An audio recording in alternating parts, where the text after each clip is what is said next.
to Young Turks. We continue our startup trek in Gionee's headquarters in Shenzhen, China. Well, in terms of achievements, this is what Gionee claims. It says that in 2014, the brand was ranked as the 10th largest mobile phone brand in the world by volume. It launched its brand in India in 2013, and today it enjoys the top 3 market share position in the GSM market in China. This year was the first time that Apple overtook Chinese smartphone manufacturers to become the #1 brand in China. How does Gionee plan on biting into the top end of the Chinese market, where Apple now dominates? We've been sort of walking through the streets of Shenzhen and Beijing.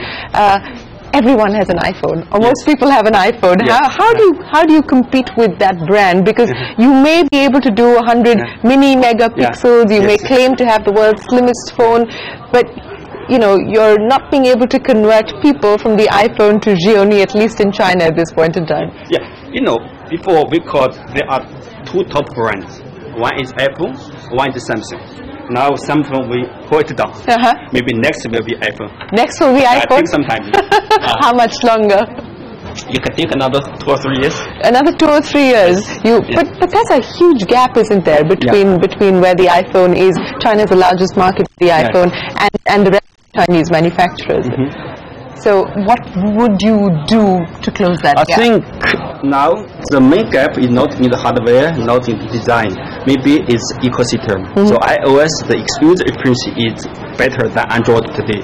So still we need work hard to reduce the gap between the iOS, the Android-based mobile phones. Okay. As an entrepreneur, and you know, you started this company in 2002, so it's been around for 13 years now. What continues to be the driving philosophy? And China isn't exactly known for nurturing private entrepreneurs. It's changing. It has changed significantly over the past decade and a half or so. But what have been some of the obstacles that you've had to face? And as a private entrepreneur, what has the journey been like for you? So actually, Gionee have a very clear mission that we want to enable human beings to be connected freely.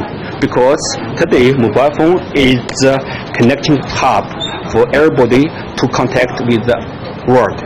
So I think in the world, you know, today, less than 50% of the people are not using smartphones. And even like India, still today, the mobile phone penetration is very low. So like the market like Nigeria, only 10% belong to smartphone.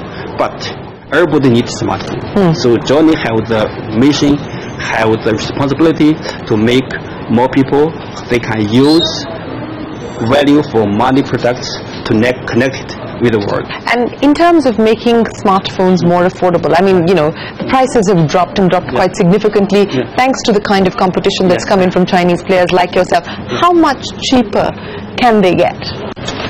So I think with the new technology, you know, development, I think we can give a lot more cheaper products but with better experience. So from my side, price and cost will be the second issue. Number 1 should be the experience. So I must ensure the good quality and good user experience, then we come to the price. But what does it mean now as far as margins are concerned? For instance, as you start to move prices lower, but people want more and more features, people want more enhanced technology, what does it eventually mean in terms of margins? Or does this now, for players like yourself, become largely a volume game? Yes. So for margin, it's very important for every company. So because margin will support the innovation in the future. So of course, with the the volume become big, I think we can make more money, but the average margin will become less. What is the current margin that you enjoy? Would it be in the sort of mid-teens? Would it be in the high 20s? What kind of margins would you enjoy today?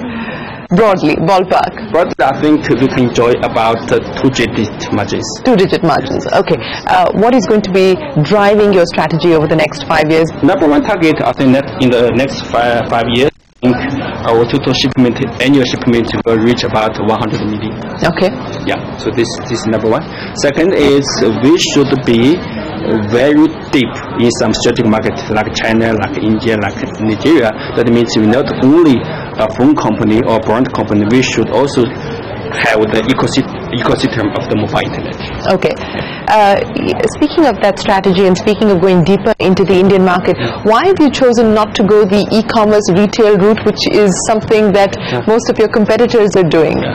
So e-commerce, I think for many companies, they are take it as shortcut because traditional distribution, takes a long time.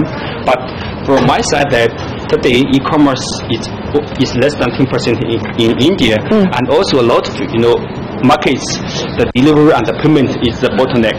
So I think traditional market still has a lot, gap for us to fill in. What inspires you, or who inspires you, and who would you regard as competition today?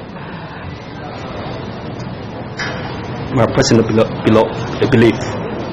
Is your personal belief? Yes, not from the competition. Time for a break, but when we return, a mobile personal assistant that brings information at your fingertips. The story of Haptic when we return.